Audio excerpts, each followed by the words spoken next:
Hi, everyone. Good evening, and thank you so much for joining our session. For those of you that are here, thank you so much for being on time. We will give it a minute or two as we have a couple more students and parents joining in, and then we'll get started.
Lovely. It's 5:02, and I think we can get started. So, thank you all for being here today. Through today's session, we will, both my colleague Miki and I will shed some light on curriculum selection, subject selection, as well as discuss with you a plethora of career options that are open to you, as well as skill sets that you can develop regardless of where your interests lie. Before we move ahead, I'm going to quickly take a minute to introduce myself. My name is Nainika Ajani, and I have been with the Red Pen for over 9 years now. Through my time at the firm, I have worked with over 500 students on building their profiles, as well as supporting them with admissions to prestigious universities across the globe. So, students that I've worked with have been admitted for a range of majors from business to food science to psychology to our very popular economics as well as computer science and so many more to a range of universities in the US, for example, like Brown, Stanford, Tufts, Boston University, Carnegie Mellon University, Georgia Tech, top universities in the UK like University of Oxford, Imperial College, UCL. I myself am from Bayes Business School in London, uh, as well as universities in Europe like Bocconi, like IE Spain, universities in Netherlands like Erasmus University, universities in India like Ashoka, like Kriya, as well as universities in the Southeast Asian region as well, like Singapore Management University, Hong Kong University, as well as Canada. So very much worked with students across the global spectrum uh, once I kind of, started working here. Like I just mentioned, my personal background, I studied in the UK from Bayes Business School. Before that, very much born and bred in Mumbai. Started off with the Indian curricula, ICSE, up until grade 10, after which I moved to doing the IB program and as was part of the first batch of students that, BIS, Bombay International School, took in to take on the IB. So I have a little bit of familiarity with what kind of shifting through curricula are like. So I will be able to shed some light there as well and take on any specific questions that you may have about the ICSE to IB shift. I'm going to let Miki, my colleague here, introduce herself as well before we get moving.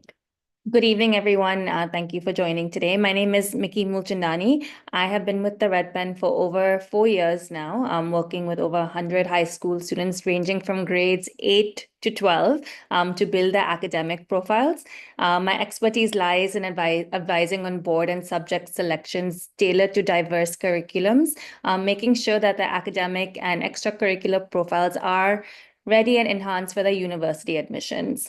Um, I uh, I also run writing workshops, work on creating student profiles, editing their resumes, helping them with their college applications, and really making sure that they're their best selves when they are ready to apply and submit their college applications. I've also worked with students who have applied and gotten to schools in the US, so Boston University, Carnegie Mellon, UPenn, George Washington, Babson, UCLA, University of Michigan, to name some.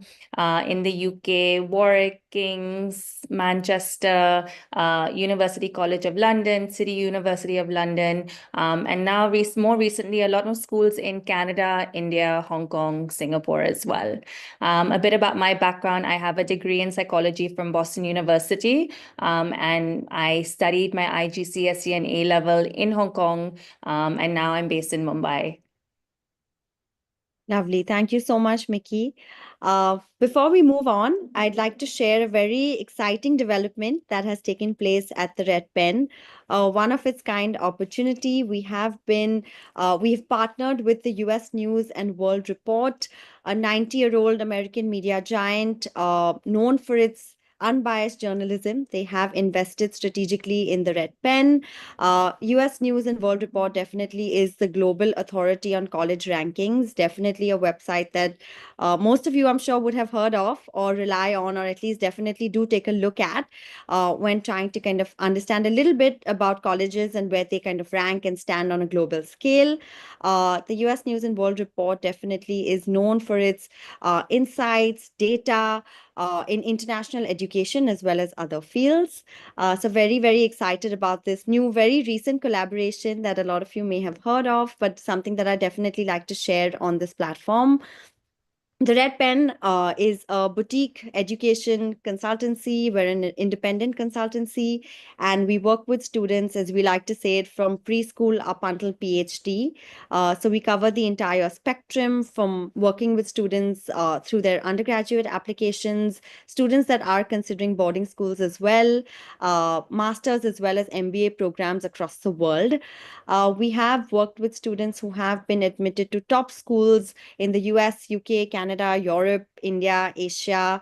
So we literally cover it all and have had a lot of students secure admissions at Ivy League schools, Oxbridge, M7 business schools, and a lot more selective universities that are up and coming across the globe. So what does really this partnership mean, right? For those of you that are wondering what's going to change, what remains the same, how do we really benefit from this partnership? So what this partnership really means is that we now have access to a lot more proprietary data from US News, which will support us with sharpening students' application strategies when deciding what colleges to consider, um, as well as give us a lot more deeper insight into trends that are taking place. What are the kind of students that are admitted to what sort of schools? What are the kind of, what are the kind of activities, extracurriculars, academic profile that different schools are looking for? We will be able to access and have a much larger global footprint, as we will be able to interact with a lot more students across the globe, as well as be able to tap into a lot more regions to work with students from there as well. We do have a stronger board. We have Neil Maheshwari, who's the CFO and COO of US News, joining our board of directors. So all of these are a lot of positives that we see coming that will support us in kind of doing what we have been doing in the most ethical, passionate, motivated, as well as data-driven approach. What doesn't change is that very much Dr. Kim Dixit and Namita Mehta will continue to lead the Red Pen and will be at the helm of the firm. Our day-to-day ongoing operations continue as before. We continue to serve you in the most personalized, high-touch, professional way that we have. We very much will be sticking with the same ethical standards and the similar approach to kind of supporting students with finding their best fit colleges depending on their academic, personal, extracurricular interests. And rankings will not influence our advice as it never has. So again, a couple more data points to share with you all in terms of the kind of students that we've worked with and the kind of admits that our students have secured. So we work with students who have admits to over 15 countries. Our students have been able to secure $60 million in scholarships. We worked with students applying to a unique range of majors from food science to music business and so on and so forth. 95% of our students have received offers from one of their top three choices. So that's definitely all positive, and definitely one of the things that I think plays a critical role in supporting us with servicing students across the globe is our collaborative approach. We pride ourselves in the 120 plus team member firm that we have, and we benefit very strongly from each individual experience, individual kind of college backgrounds, individual areas of interest. So that is something that we kind of rely very heavily on and work together to support students. So while you may be interacting with a team of one or two on the front line, there's an entire team's kind of expertise that goes into supporting you. So that is something that remains the same and something that we very much focus on building aggressively over the years. Here are a couple of our 2025 admits. A lot of you, I'm sure, are anxious, nervous, excited. A lot of you probably have a significant number of these schools on your college list. For those of you that are in grade 11, grade 10, a lot of you are definitely thinking about these colleges. But let me tell you one thing. Of course, these names may seem daunting and very exciting at the same time. But a lot of the students that were admitted to these top schools like Duke, like Columbia, as you can see, Dartmouth, Stanford, Barnard, Imperial, IE, Plaksha, a lot of them had one thing in common, which was they took a consistent effort and an approach of starting early. Because something that really kind of helps with moving the ball is having the benefit of time on your side, right? The earlier you start, you have the opportunity to choose the right subjects. You have the opportunity to choose a curriculum that fits in with your interests, with your learning style. You have enough time to focus on, identifying which are the extracurricular activities that you're really enjoying, as well as have time to showcase some sort of depth in those activities. Right.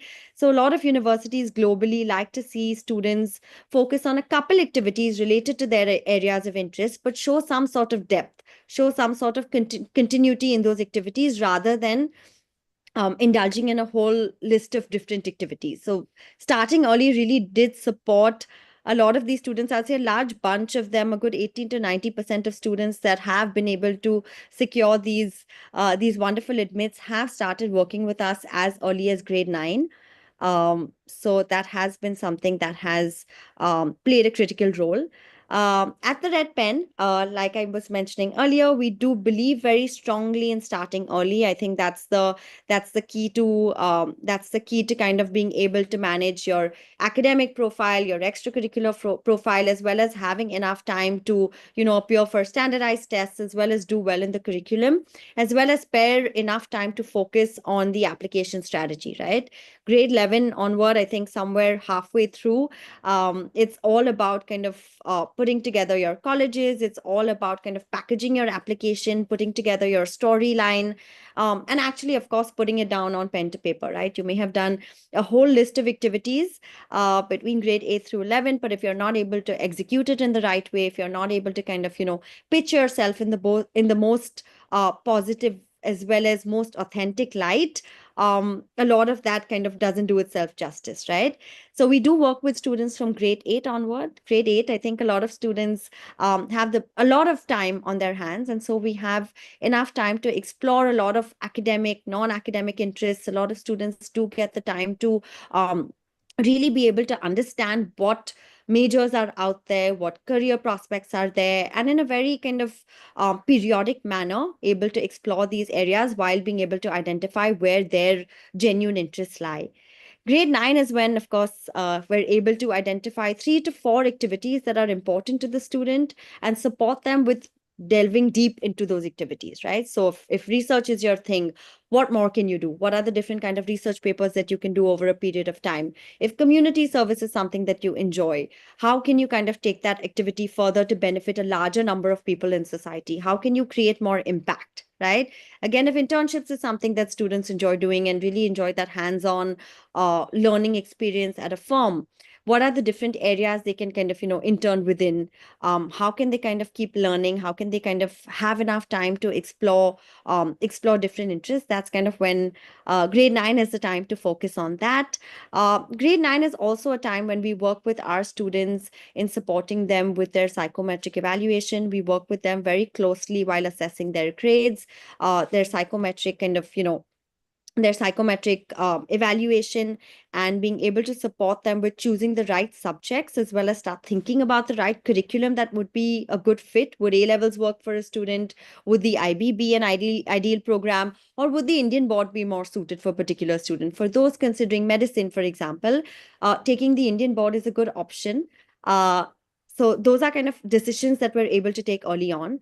Grade 10 again is when you kind of have a little bit more time to deep delve into these activities that the student has chosen and be closer to identifying what is the major that they might want to apply into and building activities around that. Grade 11 moves on to kind of curating the activities, kind of filling in the missing pieces of the puzzle. What is it that hasn't been done? What is it that the students can do to really kind of elevate their profile? And grade 12 is all about execution. Grade 12, there's only time for the essays, and there's only time to kind of decide your application strategy. So that's kind of how we support students through the entire journey between middle and high school. Miki, would you like to share an example of one of our students, a particular case study that would kind of help the audience understand how starting early really helps in kind of curating the right profile? So yeah, definitely. I actually have two students that I'd like to talk about. I had one student that started at the middle of grade 8, and she had no idea what she wanted to do apart from the fact that she was good at math. Of course, early days, I wouldn't expect her to know what she would want to major in. So we worked on really ensuring that she highlighted her strength in the subject. She took part in a lot of math Olympiads and was awarded with distinction. We then also made her do the psychometric assessment, so that the results really showed that she was a really STEM focused individual. So we explored STEM further. We did it in some ideas in a more creative way. We built a plan and we structured a plan for her to create a STEM-based newspaper in school, which was extremely successful. She was also keen to work on educating schools in a small village near her hometown. So again, we worked together on creating structured plans and projects for her to achieve this. In fact, Nainika, she went to boarding school in the UK, and she was still able to really manage to create these plans to continue educating these students while she was away. So the math sort of continued staying with her interests, and then she also decided she wanted to pursue interest in game development. So we worked together, helped her develop a plan to create an app, which was a bit more math focused. And then she eventually decided that by grade 10, actually, I want to be more economics focused, which is when she did a research paper, an internship, and she's now going to Barnard in New York starting this fall. So, that's really a trajectory from a student who didn't really know what she wanted to do to end up doing so many great projects and having a great overall profile to get into a fab school. Differently, I had another student come to me again in the middle of grade 8 or early grade 9 with a passion for designing cars and Batman. And that's all he came with. So, we really worked together to help him develop his portfolio in photography, comic book making, and magazine to broaden his creative expertise. His work was featured on Midday. And he also won a photography competition where his submission became the front cover of a coffee book table that was being published. And then his community engagement initiative was great because he collaborated with we got him in touch with a senior educationalist to develop like an innovative sensory alphabet tiles to enhance accessibility for visually impaired students. So he designed the whole product. So it was a great project that he worked on across 2 years. And he is also joining Parsons for design this year. So really individual great profiles, but just really showing that trajectory from start, like grade 8, grade 9 to like where they'd reach in grade 12. And it's a really great accomplishment for the both of them. Thanks, Miki, for sharing. Yeah, definitely. To kind of sum it up, starting early and kind of being able to work in a motivated, focused, structured way definitely has been a critical factor in supporting students with getting admits to their dream schools. Moving on, I won't spend too much time on the Indian curricula because I do know a lot of you have a sense of what the curriculums are like and how they really work. One of the myths that I wanted to bust is that the Indian curricula by no means inhibits you from applying to successful and top schools across the globe. When considering the Indian curricula as options, the CBSE is definitely considered to be the most strong curriculum of them all. It is very much considered to be as rigorous as kind of couple of the international curricula like the IB or the A levels. The rigor of the CBSE is something that admissions officers that come to India, the ones who read the Indian applications, very much are aware of kind of the rigor that comes with the curricula. Um, ISC again is considered strong as well. A lot of schools do let you choose between science, commerce, and art. Some schools do allow you to take a particular stream like a commerce as well as be able to take one science as well from the science section. Schools like Cathedral, for example.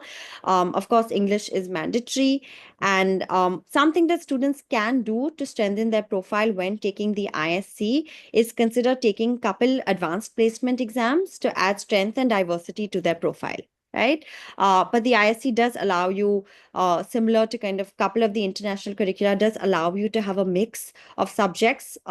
Maybe not a complete mix, but if you're doing commerce, you still do have the opportunity to take one science or one humanities.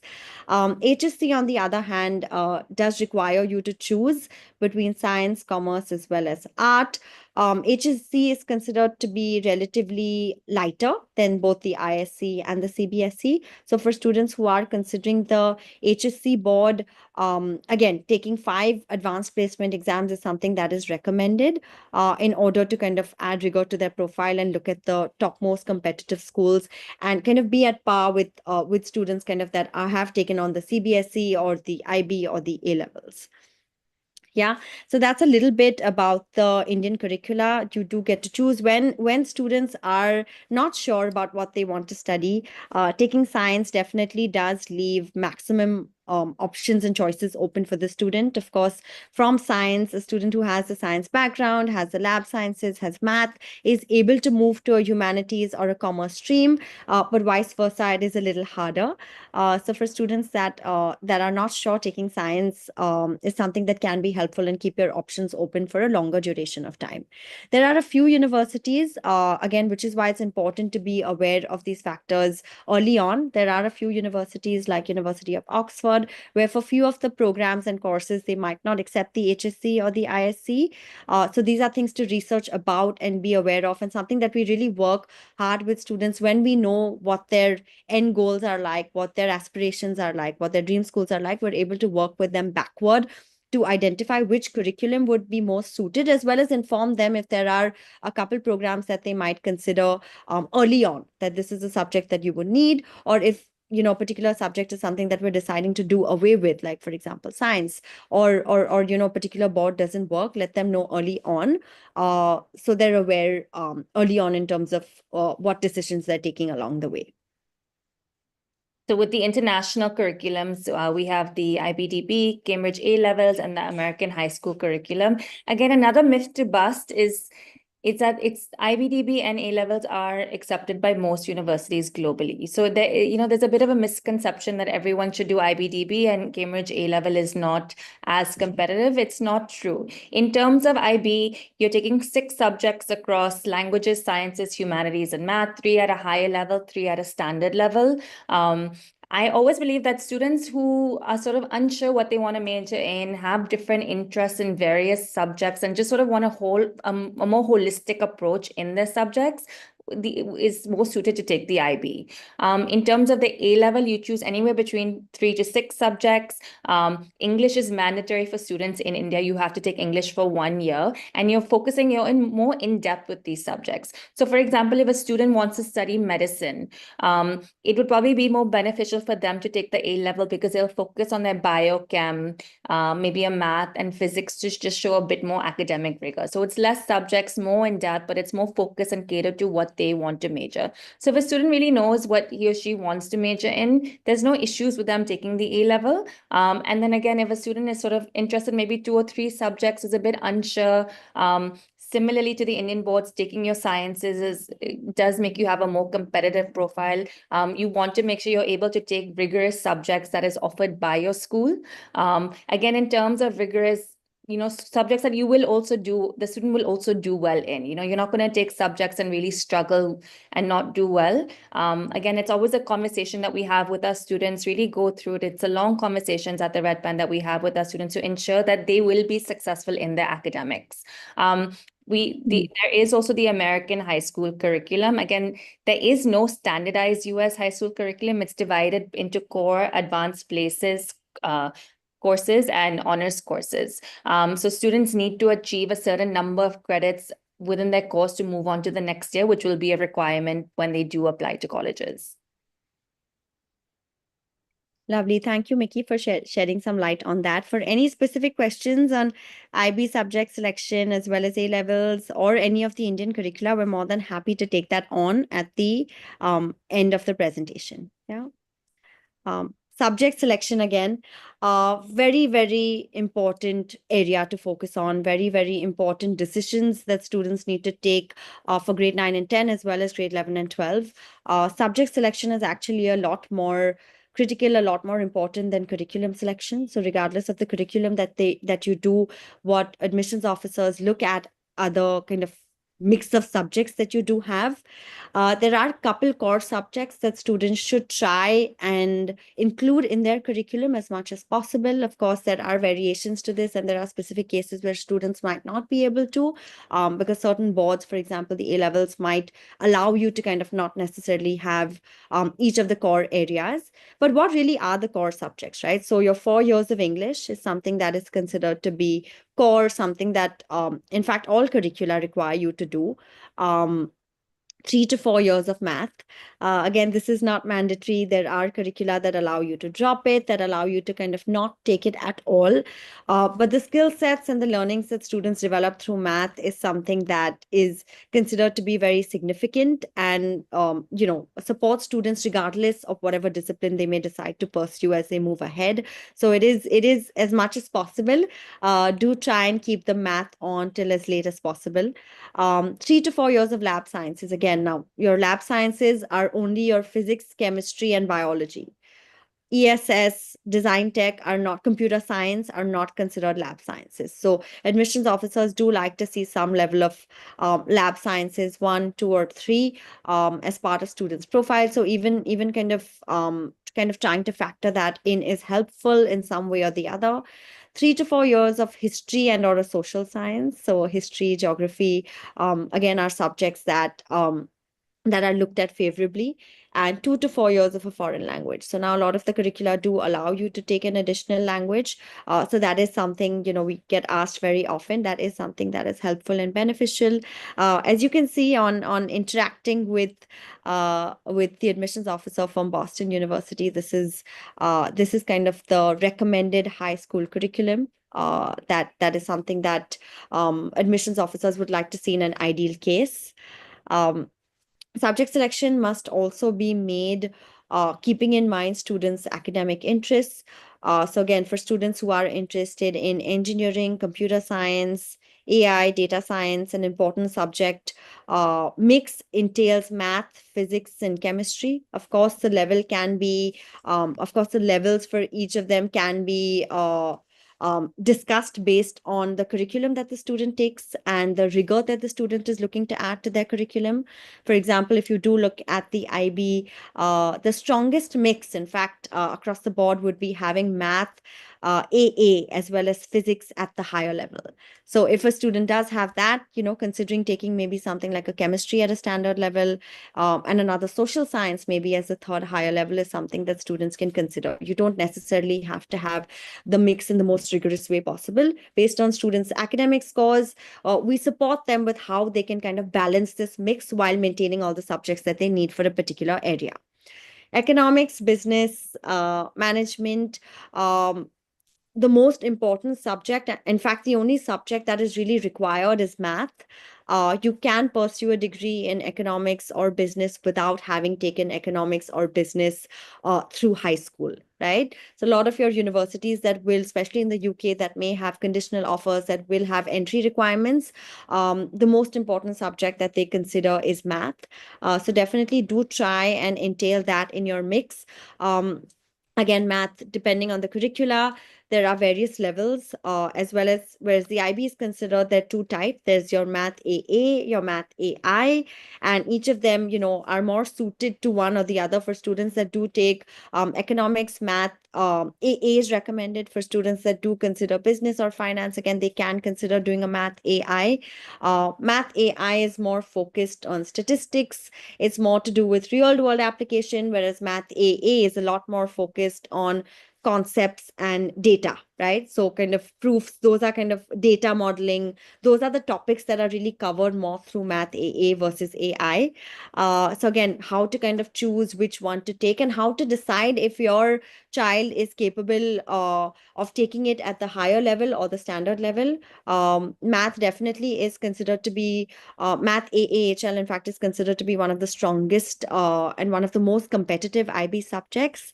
Though, yes, it still does have a very high average. It has a high average of 43% globally, because once you do kind of get the knack of it, and students that are able to kind of grasp the concepts as well as give it the devoted time that it needs are able to kind of get sixes and sevens in it. So there is a high probability of doing well. Again, if practiced over a period of time, if kind of, if kind of given it the due time that it needs across high school.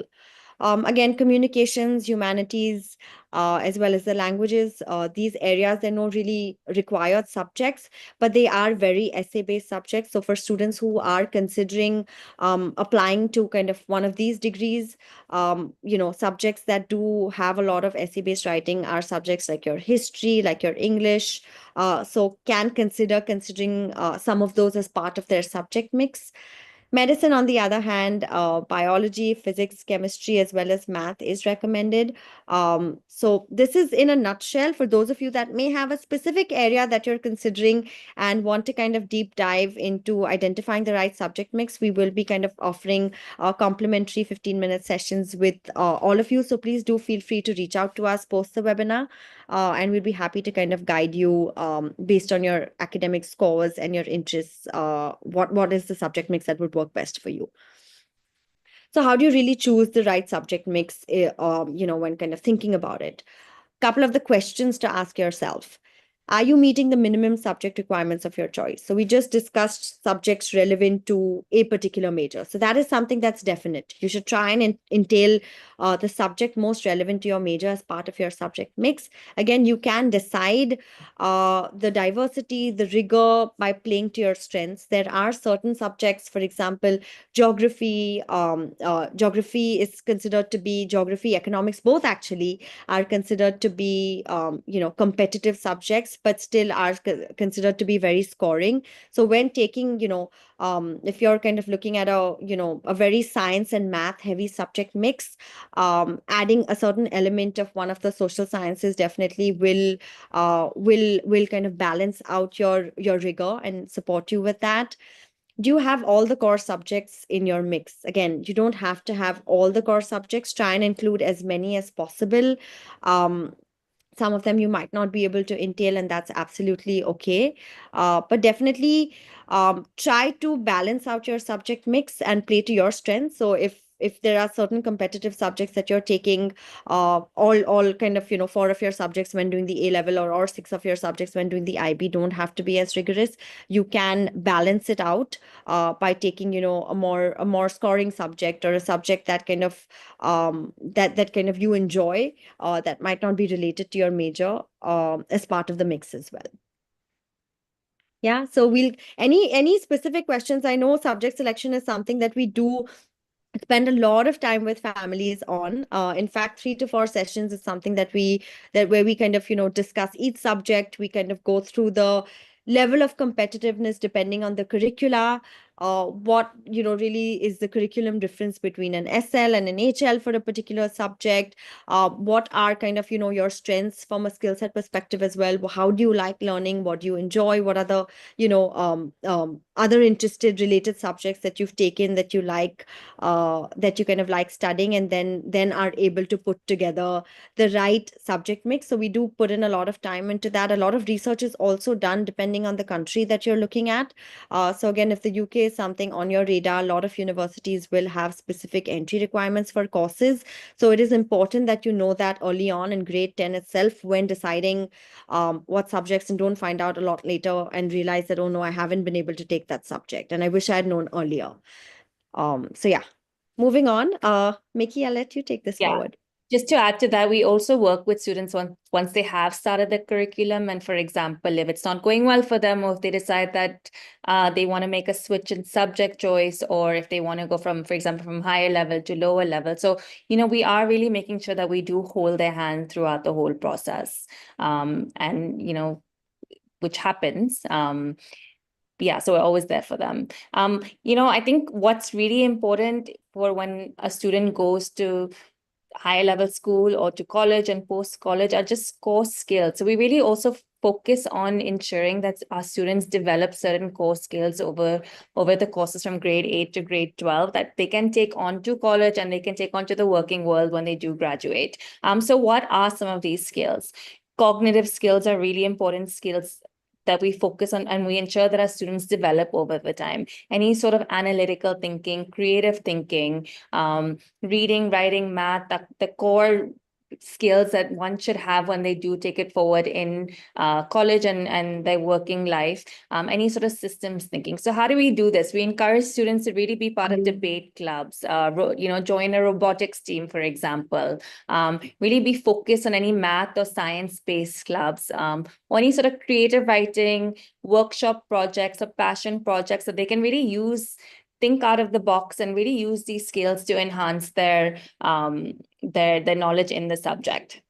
Technology skills, obviously, in a world of technology, it's really important for students to be technologically literate. And again, we're always encouraging our students to learn a coding language in their free time. Take part in like a coding club or a hackathon. Take part in robotics competitions, or even, I've had a student who's done a podcast. Digital media projects are really great to have these days. Create a game. Any sort of projects that you work with technology will really help you develop those skills as well. So another one that I think is really important is self-efficacy. Having motivation, resilience, being self-aware, being curious, really wanting to continue to learn, being dependable, being flexible. Another important skill that one should really have when they take forward is attention to detail. So these are skills that, again, we really focus on when we do work with our students. We really do encourage them to maintain some sort of leadership skills, whether it's in a club, whether it's in taking part, being part of their student council in school, participating in a public speaking competition, any MUN. So MUNs, we really encourage our students to take part in MUN if they do take on a leadership position. Pursue it to the next level, not just be in it for the sake of being in it. Any sort of community engagement initiatives really help with self-efficacy. For example, I have a student right now who is focusing on the development of edible water bubbles for hydration and health, which she's going to be providing to marathon runners. So any sort of clubs or leadership skills that a student can work on, we really do encourage them to take the lead, take the initiative, and continue with it even once they do graduate, especially if it's with a community engagement project. Teamwork and management is another area that will be important for students when they do go to college or when they do graduate. So any sort of initiatives, projects, like I mentioned, will help a student really develop these skills. Working with others, working on their own, taking the lead on projects are really important skills that we do encourage our students to have throughout the process. So what are some new age careers? There's so many of them right now. AI and machine learning. You work with computers, software, help machines think and learn like humans. I think that's like the number one new age career right now. Business development, again, help companies grow by finding new opportunities for them. Sustainability is another area that is, again, extremely popular right now. Focus on helping sustainability specialists focus on helping organizations become more environmentally friendly by developing strategies to reduce waste, saving energy, etc. E-commerce, again, we're all using e-commerce, I think, on our daily lives now, buying, selling products, providing some sort of service online, digital marketing, really promoting these products through social media, email, websites, just any sort of way to reach out to customers. So these are some new age careers. Again, a lot of our students want to explore these new age careers. And we work with them, whether it's on internships or personal projects, or just some sort of ideas that they want to execute. We really work with them to ensure that they are exploring these spaces. So again, just what are some career opportunities if a student has studied a STEM-based major or STEM-based subjects in school?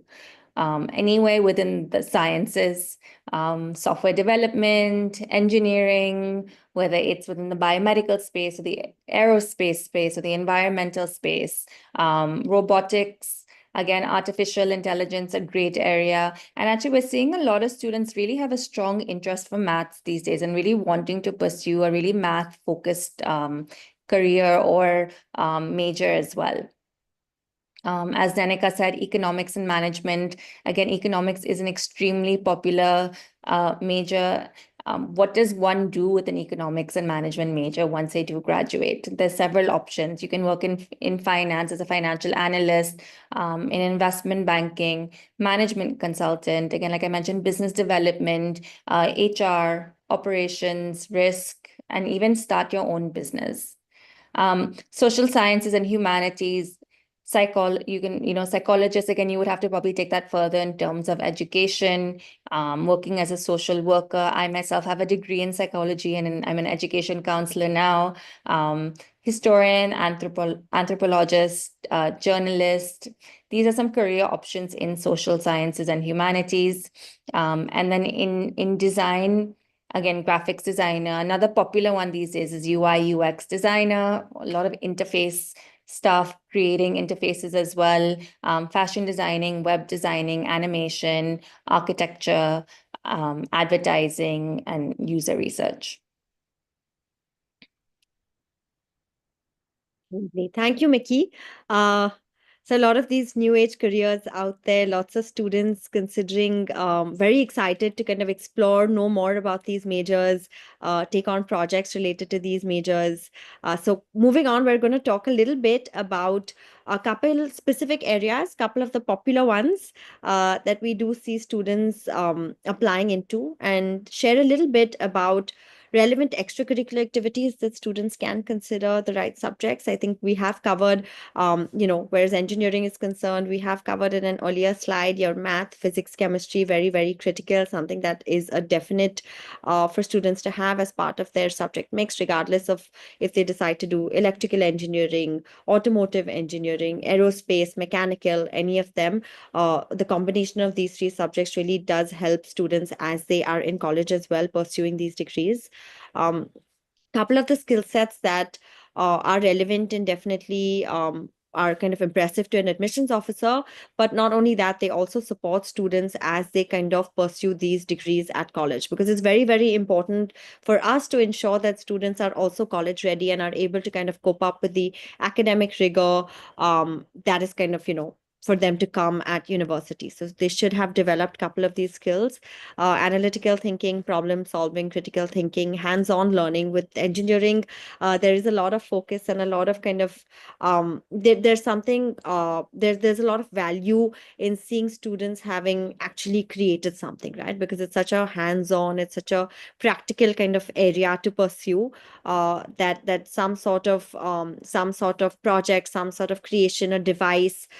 For example, there's this one student that we worked with who actually kind of, again, very personal story and personal kind of initiative that he took on, where he actually created a posture corrector. uh Seeing his lived in a joint family with his grandparents, and was very upset by seeing his grandfather really kind of struggle with his posture, finding it very difficult with day-to-day tasks. And he's like, I really want to kind of help not only him, but I also want to kind of help a lot more people of his age that would benefit from some sort of support with a posture corrector. So that's something that he created, eventually did apply for engineering, and was able to kind of share his posture corrector with a whole bunch of NGOs. That kind of was very beneficial to a large number of people. So that's something that he spoke about in his Common App essay, that was very touching, that made him very humane. That was something that admissions officers could relate to. It was a specific, unique story, very relevant to him, so very authentic in nature as well. Um, so that's just one example of an extracurricular activity that a student took on. But maker portfolios is something that is looked at favorably. Olympiads is something, again, that students can take on to add academic rigor to their profile, as well as competitions in math and science, like your Sir Isaac Newton's competition for physics. Lots of competitions for math. Again, there's your AMC, there's your CEMC, there's your UKMT, there's your CMO. So depending on kind of the level of competitiveness that you can manage, adding a couple of these competitions is also very, very helpful. It is important that you for example, a student who wants to consider taking the American math competition, the AMC, which kind of takes place for students grade 8, 10, and 12, it is the most competitive competition out there across the globe. So a student who hasn't kind of taken math at the highest possible level in their curriculum would find it difficult to kind of prepare for that test. It is very rigorous. In fact, students who have been admitted to competitive universities like your Carnegie Mellon as well have found it challenging. So again, you need to kind of ensure that you're taking tests very much kind of in line with what you're able to kind of appear for and do well as well to a certain extent.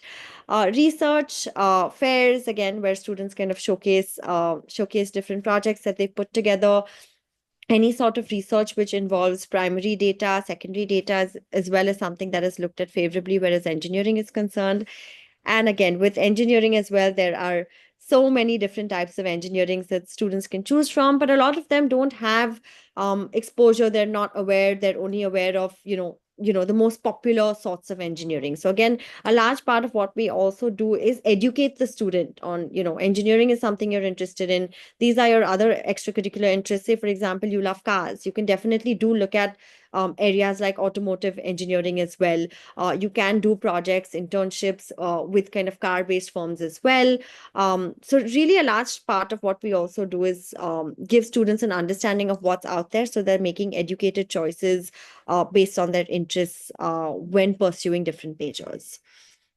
Computer science, again, another very popular one. I would say from all the majors most applied to, it's in the top three. Your computer science, economics, business definitely are highly applied to majors.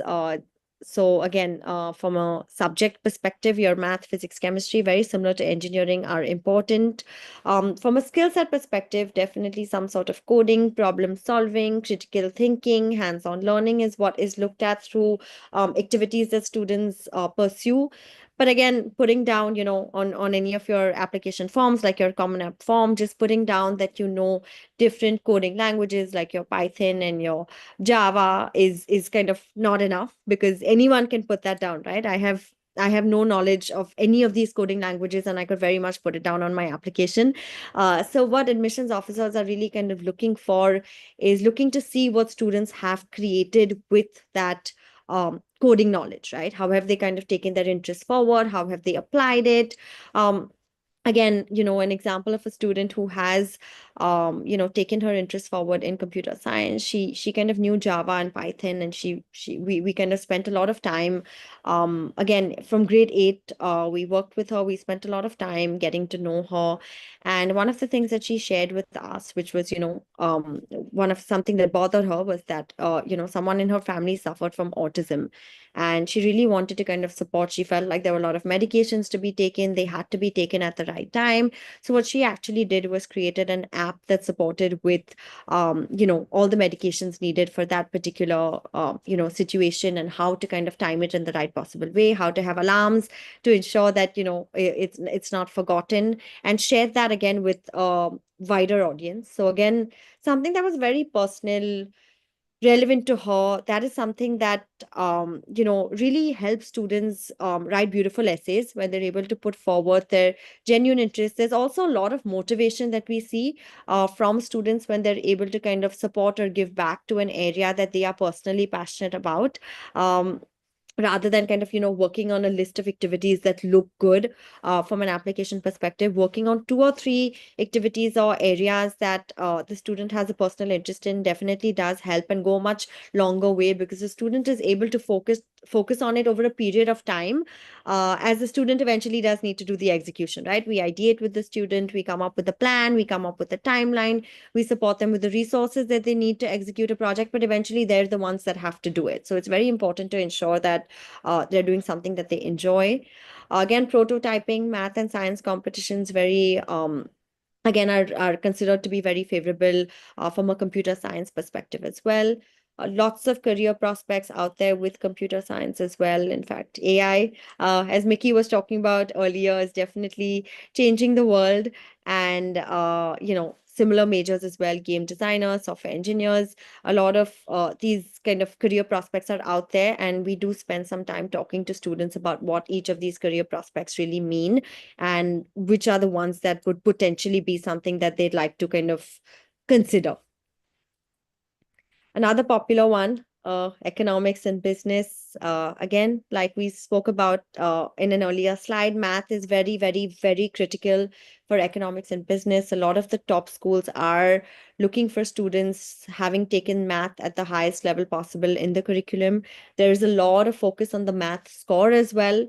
Um, when having to choose between economics and business from a social science perspective, within that category, it is recommended that you do take economics over business. Economics is kind of is considered to be a lot more theoretical, is considered to be more competitive when taking it again as part of the international curricula. If you're looking at the IB, taking it at the higher level does also involve a significant number of amount of math, because they do have a paper that's purely focused on econometrics, again, which is very math heavy. So that's again a subject that is recommended over business. But like we discussed earlier, there's no one shot answer. There's no one formula that I'll give you. It all depends on the overall subject mix. So if there are a lot of competitive subjects, the students taking a math and physics on top at the higher level, and then it's like, I want to take one subject that's not kind of as taxing, and might want to consider doing a business at the standard level, that is fine as well.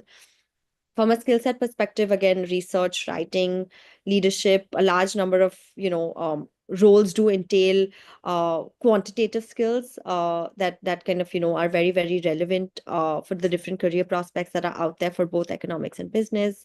Interpersonal skills, analytical thinking, critical thinking, communication skills, and some of the extracurricular activities that students can take on again are research papers. For example, doing an economics research paper. There was this one student that I worked with, admitted to Tufts, actually did an economics paper on the difference in gender, difference in kind of payouts based on gender, and how that kind of is taking place in India, and kind of his thoughts on that. Internships again in kind of both econ and business, as well as entrepreneurial ventures, math competitions here as well. So across the board, as you can see, math is very, very relevant, very critical subject, from engineering to computer science to economics, business, and finance, showcasing a strong rigor in math and showcasing interest in math beyond just your academics is something that is again looked at favorably. Leading school clubs, again, students lead clubs like finance clubs at school, where they discuss different financial topics week on week. A lot of students, or maybe one student, I'd say, actually worked on a particular finance club and actually was able to develop it in a really big way, was actually able to pass it on after kind of graduating, went to Babson, was able to kind of pass on the running of that club as well. And every summer when he was kind of back from college to Mumbai, did kind of go in and kind of kind of continue to add value in that particular area, which was something that was again looked at very positively. Leading school clubs, speech and debate, these are relevant extracurriculars to do with economics and business, as well as a list of career prospects that you can see out there that are kind of open to students if they decide to kind of pursue economics or business. I'll, Miki, as psychology graduate, do you want to I'll, kind of move I'll ahead and talk about psychology? quickly sift through in conscious of the time.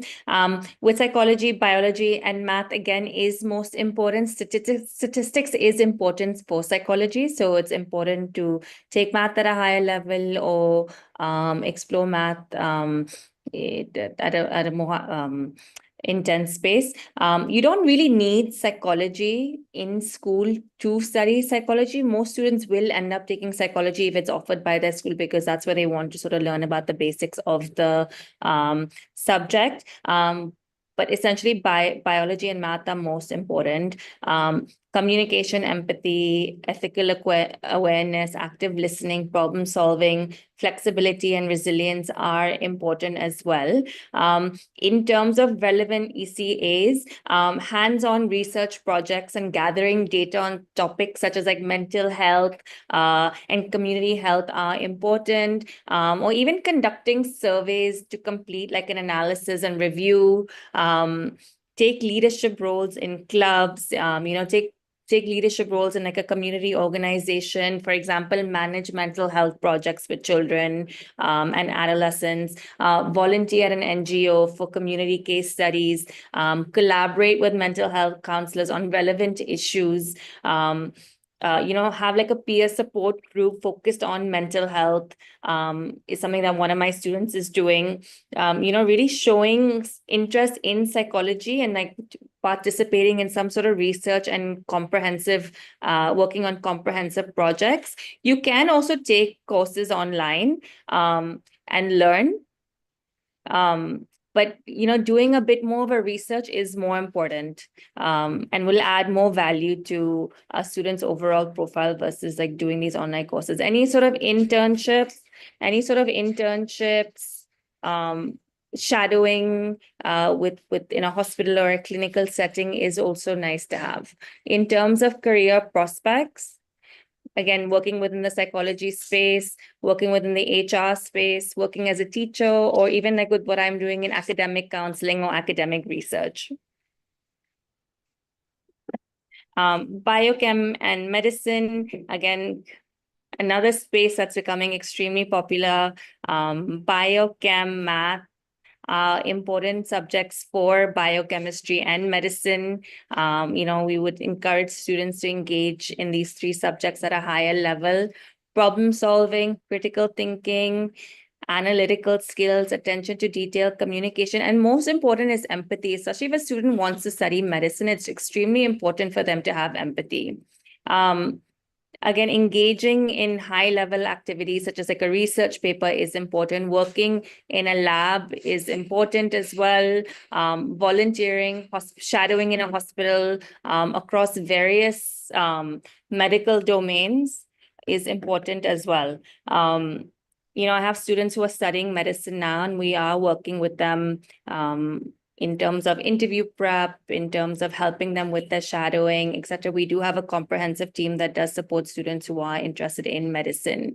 In terms of career prospects, again, many things in biochem and medicine, various areas in medicine. If a student decides to study medicine mainly we work with students who want to study medicine in India and the UK. If not, if they're more biochem focused, then within the biotech, bioengineering, biomedical science research space, students want to go to schools that offer a good research facility as well. Art and design, again, visual art is important, math is important as well. And really having a strong portfolio. We will work with our students again from the start to make sure that they are not rushing through their portfolio and really having that attention to detail, showing skills in various areas within the design and art space. Participating in some competitions that will help them showcase their work as well. Being part of the art club in school, a newspaper, starting a newspaper, designing sets for school events or events outside of school, websites, showcasing their work in exhibitions as well are relevant ECAs that are important for students. Again, career prospects, graphic designing, like I mentioned, user interface, UI designer, product design, fashion designing, animation, and even interior design are some great areas. Again, I always tell my students as well, everyone wants to get into a great school, but you also want to get into a school that you will do well in, you will be successful in when you do apply. So, we really make sure that students are creating that overall profile and ensuring that they go to the school that they will fit into as well. Lovely. Thank you so much, Miki. So as all of you heard, there are so many different extracurricular activities that students can do depending on what they're deciding to study. Definitely, this is not something that students do over the course of a year or two. It is something that they do over the course of 3 to 4 years. And here were a couple examples of a different extracurriculars that students have done. Students don't do all of them. Students that we work with, we guide them on choosing 2 activities that they really enjoy. So if a student is very academically inclined and loves kind of, competing, and, in that case, a lot of these math science competitions would be a great value add. Student who loves writing, researching, reading, again, in that particular case, research. Someone who's very hands-on, maybe work on a couple passion projects where you have some, a genuine interest, because these are activities that students can only do when genuinely interested. So, of course, depending on the student's skill sets, depending on the student's academic scores, we work with identifying which sort of activities would be relevant for them. And then we create a timeline over the course of 2 to 3 years on developing each of those activities. So none of this happens overnight. And not all of it happens, right? So it's very student specific. So yeah, depending on kind of what your child's interests are, we would work in collaboration with them to identify the most suited curricula. If that's kind of a step that's already been taken, identify the right subjects, and then kind of work through the extracurricular profile to ensure that their activities teach them something, they're developing the right skills, and are kind of college ready, knowing kind of what are the different options that they can pursue once they graduate as well. So it's kind of working backward. So yeah. Just to add to that, it's a slow and steady race. And, we do hold the student's hand and the family's hand throughout the whole process. And, we all have the same end goal, is to get each student to their dream school, and a school where they will really thrive and do well in school, and once they are done with their college degrees as well, and in high school as well. Just one last thing to kind of add is also that In the UK, I think I mentioned it briefly, but I just wanted to bring it to everyone's attention that in the UK, universities are very specific. Each of them on their website actually mention entry requirements and specific subjects that they're looking for, depending on a course that a student is looking to study. So that is definitely something to keep in mind. If it is kind of, a country on your radar, you're considering it at all, it is kind of important that you look at that before, because they might have specifics, and they might want subjects at a particular level of depth. For example, University of Cambridge may want an AP, or a particular university like LSE may want, something like a math, depending on the course that you're applying to at a higher level. They may want a specific type of math. So it's important that all of that is kind of looked into early on, and you don't realize later. US, on the other hand, is very focused on core subjects. It is a lot more holistic, and kind of does look at a lot more elements. So these were just two of the countries I wanted to kind of talk about, because the UK is slightly different and a lot more academic in nature, and the US really covers it all. So if you're preparing for the US, you're ready and you can apply to any country that you choose along the way. So we work with students and parents very closely to prepare them from a global perspective. So all countries are open. Um, yeah.